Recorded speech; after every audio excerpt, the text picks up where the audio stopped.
자릿수입니다. 기사 같이 보시죠. 이재명 주춤, 김문수와 한 자릿수 격차다. 네.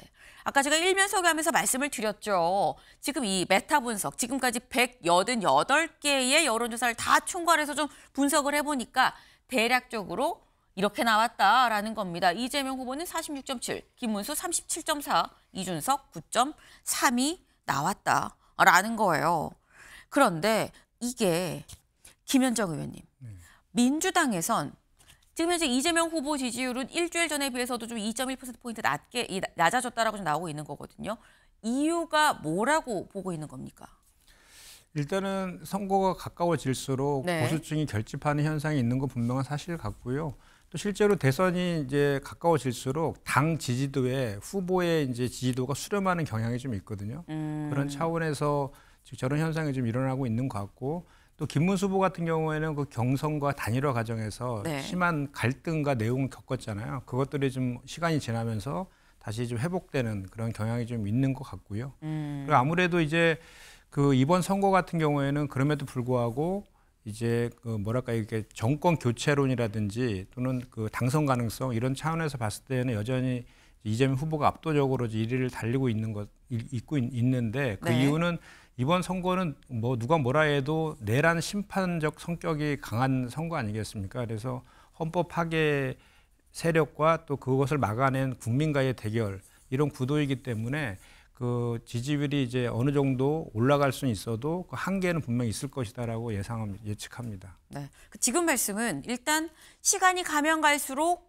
자체적으로 이 양쪽이 좀 결집을 하는 경향도 있고, 그리고 시간이 가면 이 선거일이 가까워져 오면 당의 지지율이 좀 수렴을 하는 게 있기 때문에 그동안 당보다 더 높은 지지율을 받았던 이재명 후보의 지지율이 당이랑 좀 같이 맞춰서 가는 거 아니겠느냐라는 말씀인데, 그렇다고 한다면 김현정 의원님 추가로 요것만 짧게 여쭤볼게요. 네.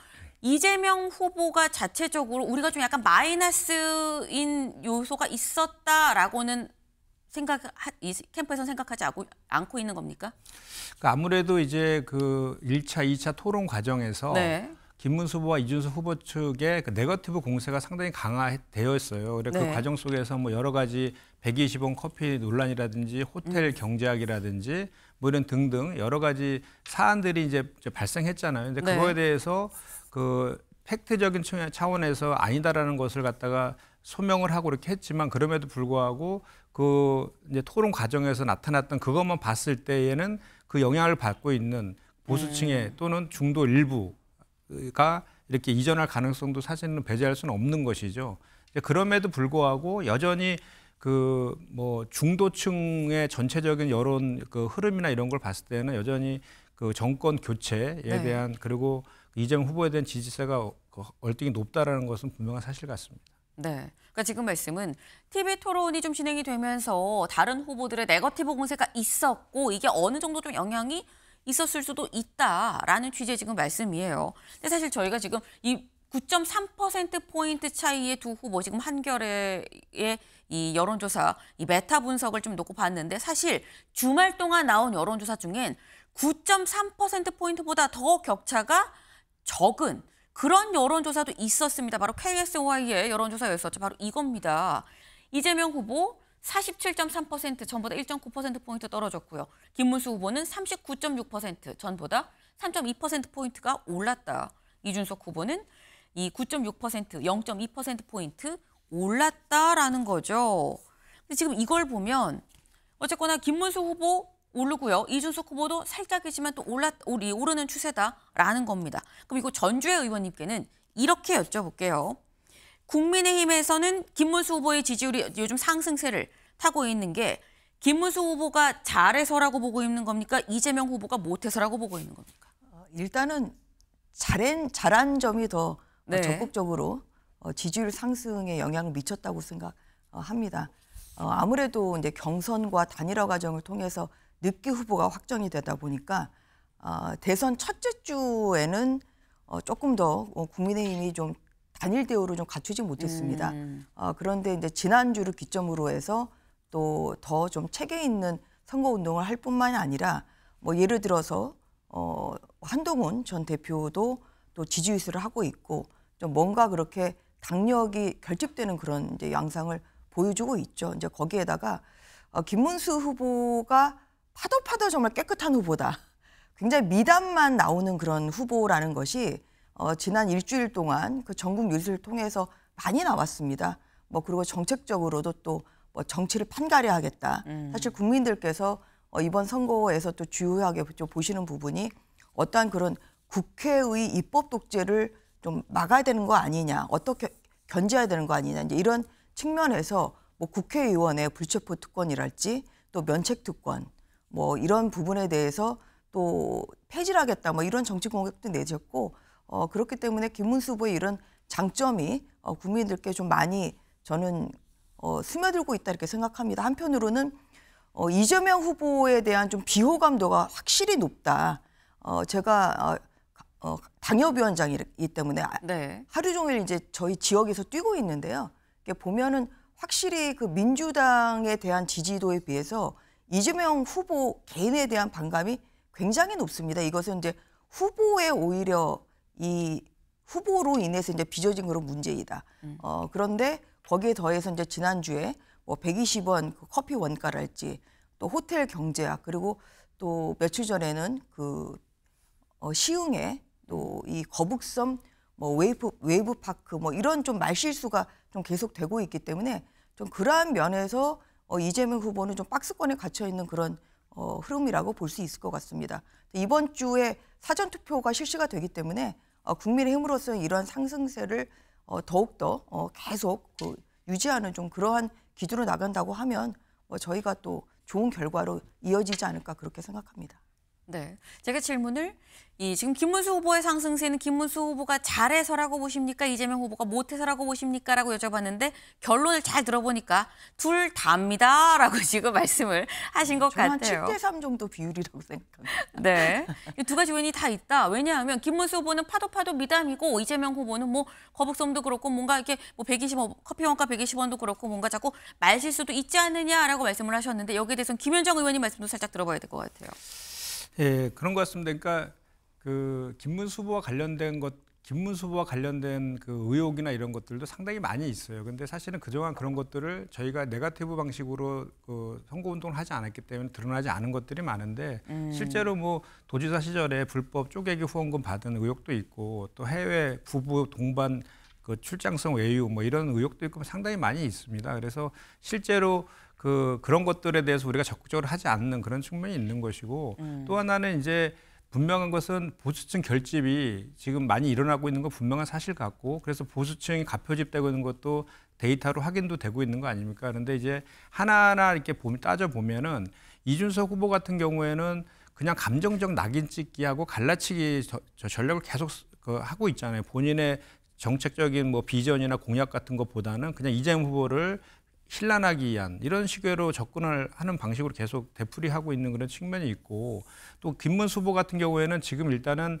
보수층 결집에 집중하고 있는 모양새입니다. 모양새이고 어쨌든 한동훈 전 후보 같은 경우에도 지금 뭐 사실은 내부의 비판이 강하기 때문에 마지못해서 그 대선 이후를 바라보면서 선거 운동을 하고 있는 측면도 있지만 어쨌든 같이 지금 결합한 그런 측면이 일정 부분 도움이 되고 있는 것도 사실인 것 같고요.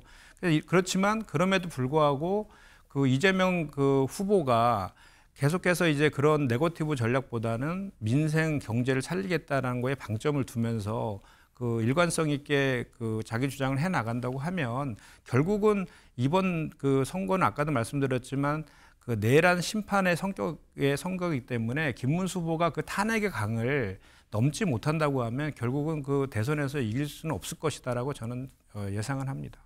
네, 짧게 전 의원님. 그러니까 그 정책적으로 보면 그러니까 민주당의 이제 정책을 보면 사실 굉장히 국민들이 걱정하고 특히 경제하시는 분들이 걱정하시는 게 예를 들어서 노란봉투법은 꼭 하겠다 이런 것이거든요. 그러니까 노란봉투법은 명백한 위헌성을 가지고 있는 법인데 이제 이런 것을 하겠다고 하니까 국민 경제 아니면 국가 경제에 어떤 영향을 미칠지 이런 것이 우려되지 않을 수가 없고요. 그리고 지난주에는 저는 비법조인 대법관법 사실 이런 것이 파장이 있었다고 생각합니다. 법관 중에 최고의 지위가 대법관이죠. 그래서 판사도 될 수 없는 비법조인이 어떻게 판사의 가장 높은 자리인 대법관이 될 수가 있는지. 근데 이러한 것에 대해서 박범계 의원이 추진을 하고 있는 데에 대해서 처음에는 좀 미적거리는 그런 태도를 보이다가 여론이 안 좋아지니까 이제 그것은 안 하겠다 이런 그 내용을 좀 이재명 후보가 이야기하지 않았습니까? 이런 것이 굉장히 그동안 쌓아온 여러 가지 그런 뭐 경제든지 정치든지 사법이든지 굉장히 전통적으로 쌓아온 이러한 시스템이 있죠. 이런 것을 전면 부정을 하고 오히려 무정부 상태로 혼돈 상태로 이렇게 만들려는 좀 그러한 정책들이 나오기 때문에 그러한 점에서도 중도나 아니면은 그 전통적인 또 국민의힘 지지층이 김문수 후보를 지지하게 된 그런 배경이 아닌가 그렇게 생각이 듭니다. 저도 잠깐 네. 반론 좀 해야 될 것 같은데요. 네. 일단은 노란봉투법 같은 경우에는 자꾸 이원 이법이라고 주장을 하시는데 그렇지 않습니다. 이거는 대법원과 그 중노위에서 일관된 그동안에 일관된 그 법리였고요. 국회 입법조사처에서도 이거는 위법하지 않다라고 명확하게 확인한 그런 내용이라서 적어도 그 내용을 가지고 뭐 이렇게 그 국민의힘의 입장을 얘기할 수는 있어도 이게 위법하다라고 하는 것은 잘못된 주장이다라는 말씀을 드리고요. 그 비호감도 아까 이재명 후보에 대한 비호감도 말씀하셨는데 실제로 여론조사에 나타난 거 보면 비호감도가 압도적으로 1위는 지금 이준석 후보로 나타나고 있고 그다음에 김문수 후보고 그다음에 이재명 후보가 가장 비호감도가 낮은 후보로 지금 나타나고 있고 반대로 호감도 가장 높은 후보로 나타나고 있다 이 말씀도 드리고 그 대법관의 비법조인의 임명과 관련해서는 그 처음에 사실은 이런 거죠. 이게 대법원에서 네.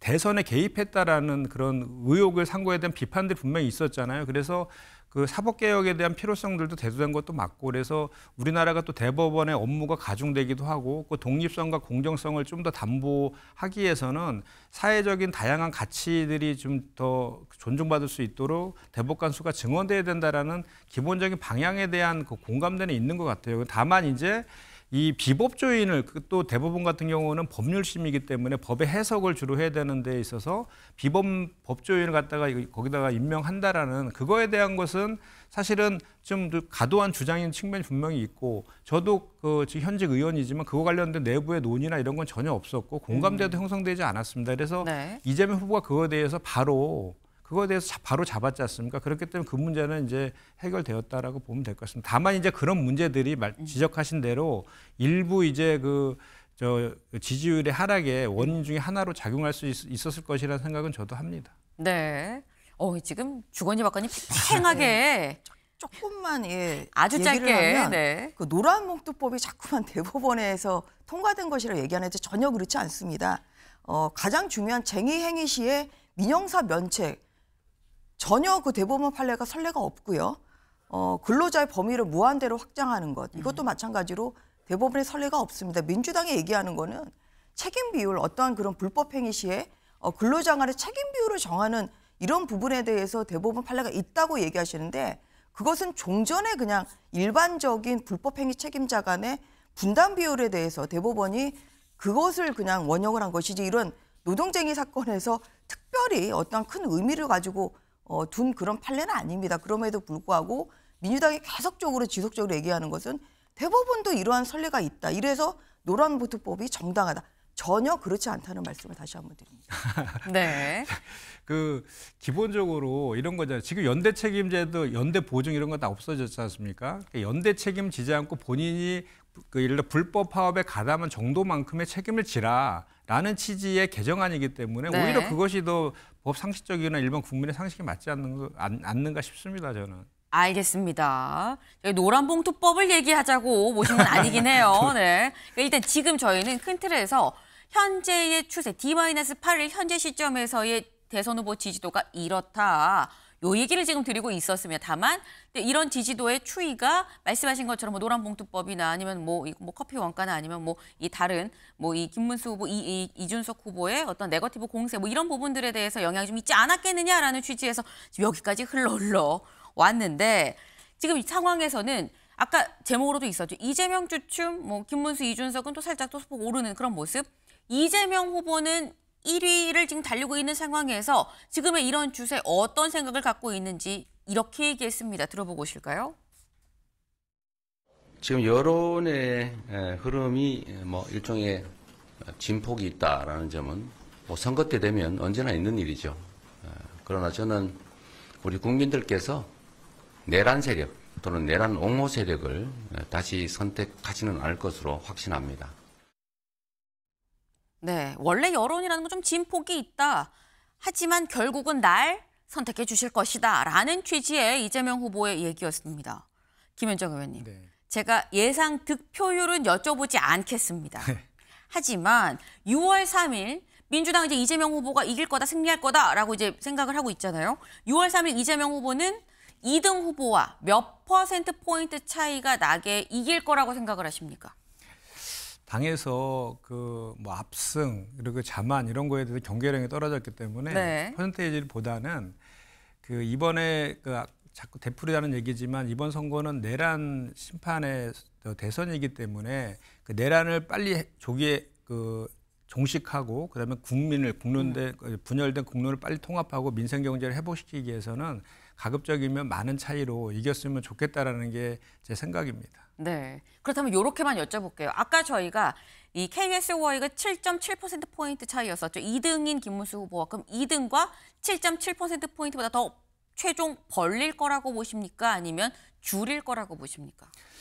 저는 이제 그 3자 간의 지금 여론조사잖아요. 네. 근데 이제 양자 대결로 했던 여론조사의 결과들은 차이가 좀 제가 알기로는 더 벌어지고 있는 거로 제가 알고 있거든요. 그리고 중요한 것은 앞으로 지금 이제 8일 남았는데 네. 지금부터가 정말 좀 중요한 시기라고 봐요. 그리고 지금 뭐 단일화의 이슈가 지금 아직 살아있기 때문에 그 과정에서 얼만큼 후보들이 또 잘 대처하느냐도 대단히 중요한 것 같고 그렇기 때문에 어제 이제 이재명 후보가 간담회를 열어가지고 이제 본인의 그 집권 이후의 구상이라든지 그 내란 종식하고 민생 경제 회복에 방점을 둬가지고 뭐 정치 보복 이런 거는 절대로 할 일도 없고 시간도 없다라고까지도 명확히 얘기했고 그리고 이런 것들도 이제 결국은 지금 현재 지지율의 그 변동성 이런 것들에 대한 그 뭐랄까 이렇게 민심에 대해서 중도나 또는 합리적 보수라든지 이런 축에 대해서 본인이 이렇게 그 소위 말해서 그 국민의힘 쪽에서 이렇게 만들어낸 그런 뭐 이재명 포비아라든지 이런 거는 사실이 아니고 정치 보복이나 이런 건 절대 없고 민생 경제만 회복해도 시간이 부족하다는 것을 네. 다시 한번 명확히 국민들께 밝힘으로 인해서 그 중도와 그 보수층에 그에서 안정감 있는 후보다라는 인식을 주기 위해서 그런 그 기자회견도 했다라고 저는 생각을 합니다. 그리고 아주 잘한 것이라고 저는 생각합니다. 네. 지금 말씀은 뭐 명확하게 뭐 몇 %라고 말할 수는 없지만 하지만 좀 격차를 좀 벌리지 않겠느냐. 지금 현재 3자지만 양자로 할 때는 이 지지율이 격차가 좀 벌어진 수치들이 나왔기 때문에 그런 걸 좀 준용해서 생각할 수 있겠다라는 취지로 지금 말씀을 하셨어요. 근데 지금 이재명 후보가 이렇게 얘기를 했죠. 여론이라는 게 진폭은 있지만 결국 내란 세력이 아니라 나를 선택해 주지 않으시겠냐. 이렇게 지금 얘기를 했습니다. 그럼 전주혜 의원님.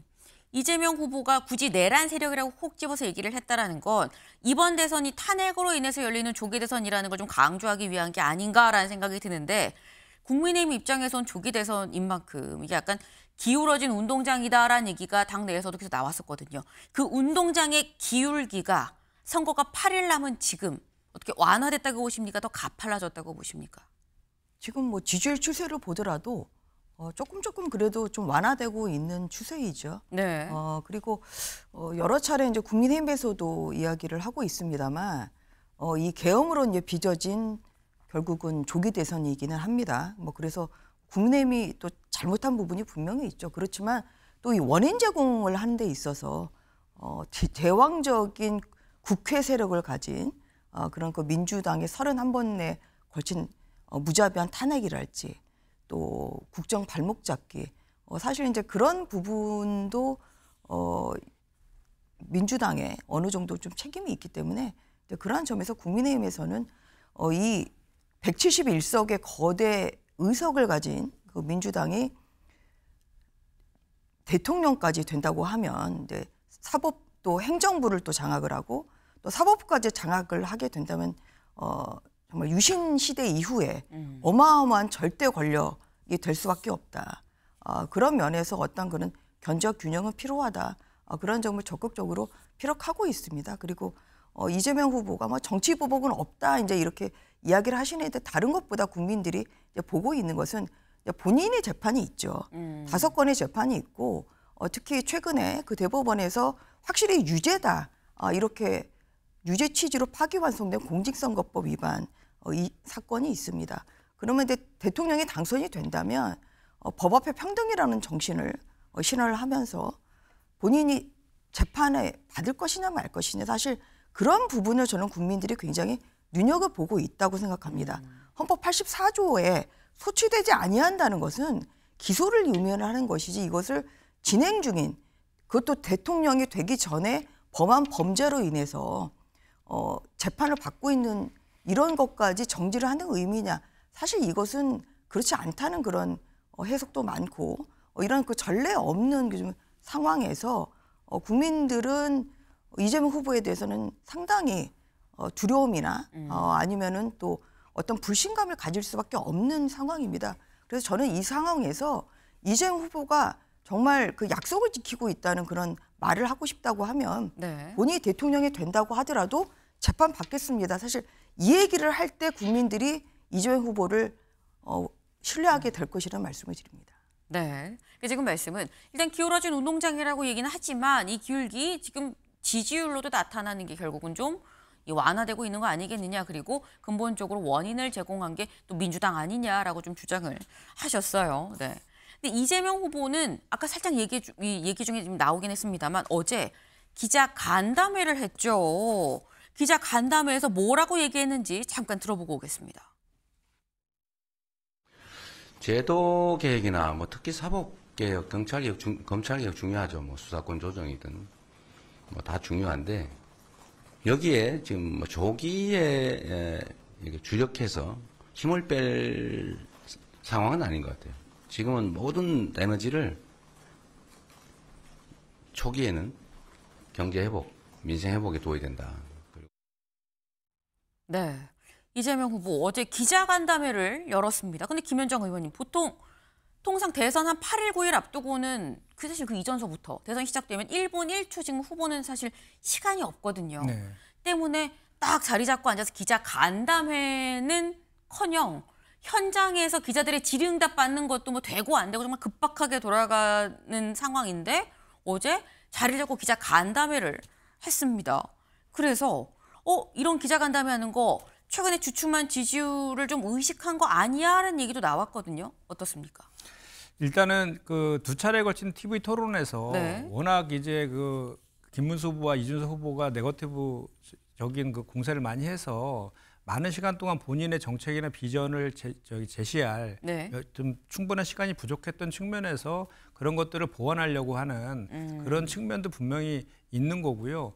또 하나는 이제 계속해서 국민의힘에서는 그 이재명 후보와 우리 더불어민주당의 탓을 아직도 하고 있어요. 이번에 그 불법 비상계엄과 탄핵으로 인해서 조기 선거가 치러짐에도 불구하고 네. 본질은 국민들은 아무리 그런 것들에 대해서 비판을 한다 하더라도 이번 대선은 명백하게 헌법을 파기한 그거에 대한 심판이거든요. 그러면 그 본질적인 내용에 대해서 국민의힘 후보가 명확하게 정말 진실된 사죄와 반성과 윤석열과 그 구구 세력들과 절연하는 모습을 정말 그 상상 이상으로 해도 부족할 그 판인데 그런 것들은 하나도 하지 않으면서 이재명 후보가 집권했을 경우에는 뭐 입법에 비해 생존까지 이렇게 장악한다 이런 식의 비판을 가지고는 일정 부분 보수층의 결집 효과는 있을지 몰라도 그 한계를 극복하기는 어렵다라는 말을 제가 되풀이해서 말씀을 드리는 것이고 이재명 후보 같은 경우에는 이제 이런 것이죠. 자꾸 이제 그런 식으로 공격을 하니까 그거에 대해서 나는 정치 보복할 그런 생각 자체가 없고 그리고 지금 이번 선거의 시대 정신은 내란 종식하고 국민 통합하고 민생 회복이거든요. 그러면 국민을 통합하기 위해서는 사법과 정치 개혁 이런 서로 갈등적 사항을 가지고 먼저 이렇게 집권한 다음부터 시작을 하면 사회 통합적인 측면에서 좀 힘들어질 수 있기 때문에 일단은 민생과 경제 회복에 방점을 두고 내가 집권하겠다. 네. 그거에 대한 TF도 만들겠다. 이런 것들을 그 국민들한테 명확하게 다시 한번 이제 대선을 며칠 납두지 않고 이렇게 이제 명확하게 다시 한번 밝힌다라는 측면에서 하고 있다라고 보는 것이고요. 그리고 실제로 이제 국민들께서 바라는 것은 어떤 후보가 내 일상을 하루빨리 회복시켜 줄 것이냐에 대한 비전을 제시해 주느냐를 가지고 지금 저는 판단할 것이라고 보기 때문에 그런 차원에서 보더라도 지금 우리 이재명 후보가 갖고 있는 이런 비전, 정책 이런 네. 것들에 대한 것들이 오히려 더 필요한 시점이다. 그리고 더 득점할 수 있는 것이다라고 저는 생각합니다. 네. 그러니까 지금 말씀은 사실 이재명 후보 입장에서는 TV 토론회에서 제대로 다른 후보들의 이 뭐 공세에 이 말을 못한 부분이 있기 때문에 그래서 일부러 시간을 내서 간담회를 열어서 좀 말을 할 필요성이 있다고 봤다. 그리고 결국은 이재명 후보의 뭐 진심이 전해지지 않겠느냐라는 말씀을 지금 하셨어요. 근데 이재명 후보 아까 얘기해서 뭐라고 얘기를 했느냐? 이렇게 얘기를 했죠. 사법 검찰개혁 속도 조절 초기에 힘 뺄 상황 아니다라고 얘기를 했습니다. 근데 어제 또 이 이재명 후보의 기자 간담회 이 얘기를 들은 국민의힘 쪽, 보수 쪽 몇몇 인사분들이 저한테 말하기를 전주혁 의원님 이렇게 얘기를 하더라고요. 믿을 수 있겠어? 라고 또 얘기를 하더라고요. 국민의힘은 믿을 수가 없다라는 입장인 것 같아요. 그러니까 정치 보복 안 하겠다는 이재명 후보의 말도 네.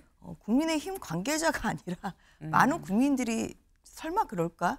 사실 그런 두려움을 가지고 있습니다. 마찬가지로 사법개혁과 검찰개혁, 저는 검찰개혁을 지금 검찰을 아예 그 세 개의 청으로 쪼개갔다는 거 아닙니까? 그 검찰 쪼개기인데 그것이야말로 대표적인 보복 정책 아닌가 싶습니다. 수사를 해오는 그런 그 검찰의 힘을 오히려 이제 분산을 시킨다고 하면 그러면 그 직접 수사권이 지금 경찰로 많이 넘어간 그 상황인데 여기에서 제대로 수사를 할 수가 있느냐, 정말 범죄자를 방면하는 그런 상황이 되지 않을까 우려하는 그런 것이 많습니다. 그렇기 때문에 이게 이제 검찰 개혁을 이제 속도 조절하겠다는 것이 아니라 이것은 전면적인 저는 그동안의 그 민주당이 내놓은 정책에 대한 재점검이 필요하다고 생각합니다. 이제 아까 그 통합과 이제 경제를 얘기를 하시는데 사실 이재명 후보의 그 과거의 도지사 시절이나 성남시장 시절 사실 뚜렷한 그런 경제 성공 사례가 없어요. 그러니까 대장동이 좀 오히려 네. 대장동 개발로 인한 그런 그 이익을 보긴 했지만 이것은 민간업자들이 본 것이고 이걸로 인해서 여러 가지 그런 재판이나 비리가 많이 나왔죠. 그리고 또 어떤 그런 기본소득도 지금 이야기하고 계신데 무상 시리즈로 사실 지금까지 이 자리까지 올라온 이재명 후보라고 해도 과언이 아닙니다. 그러니까 무상 시리즈, 그다음에 대장동 개발로 인한 어떤 특혜나 비리, 사실 이재명 후보의 경기도지사나 성남시장을 생각하면 그런 것이 많이 떠오릅니다. 근데 반면에 이제 김금수 후보 같은 경우는 지금 광교가 정말 굉장히 좋아졌거든요.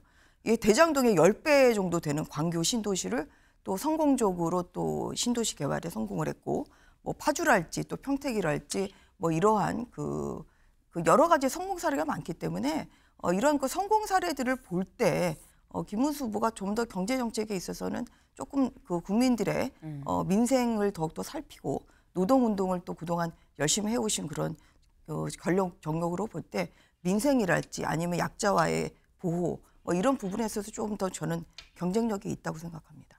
요거는 짧게 네. 김현정 의원님 말씀드릴게요. 지금 말씀하시면서 뭐라고 말씀하시냐면 이재명 후보는 뭐 경제에 지금 뭐 비상경제 TF를 만든다고 지금 경제를 앞세우는데 사실상 뭐 시장 지사하면서 경제 제대로 한 거 없지 않아요라는 말씀하셨거든요. 이것도 일종의 네거티브죠. 그러니까 그러면 김문수 후보는 무엇을 어떻게 할 것인가를 제시해야 되잖아요. 첫 번째 2차 토론에도 제일 먼저 나와서 홍수 욕설부터 지적하면서 네거티브만 하고 있잖아요. 그러니까 그리고 김문수 후보가 그러면은 그 민생 경제를 살리기 위해서 어떻게 할 것인가에 대한 거를 얘기해야 되는데 이재명 후보는 민생과 내수 살리기 위해서 추경을 통해서 하겠다고 구체적으로 얘기를 하고 있잖아요. 그런데도 불구하고 계속 부자 감세만 주장하고 있고 민생 경제와 관련된 어떤 것들도 제시하지 않으면서 그냥 낙수 효과만 얘기하고 있으니 그거보다 건전재정 얘기하지만 세수는 펑크나고 이런 것들에 대한 그 신뢰를 국민들에게 주지 못하고 있는 것부터 반성을 좀 해야 될 거라고 생각해요. 네, 지금 저희가 시작부터 끝까지 계속 팽팽함이 유지가 되고 있습니다. 네, 오늘 만평이 하나 나왔어요. 같이 볼까요? 이겁니다. 잠 못 드는 밤이에요. 근데 왜들 잠을 못 드느냐? 민주당은 이재명, 김문수 지지율 격차가 한 자릿수로 김문수 플러스 이준석 하면 이재명 지지율을 넘는데 이거 어떡하지? 라고 해서 잠을 못 자고요. 국민의힘은 그러니까 이준석 후보가 단일화 절대 안 해! 라고 얘기를 해서 이거 전화도 안 받네, 이거 어떡하지? 싶어서 또 잠을 이루지 못하고 있다라는 겁니다. 그렇다고 한다면 이번엔 요 얘기를 좀 해볼까 해요. 잠 못 이루는 국민의힘 단일화 얘기는 어떻게 되는 건지 다음 키워드로 알아보죠.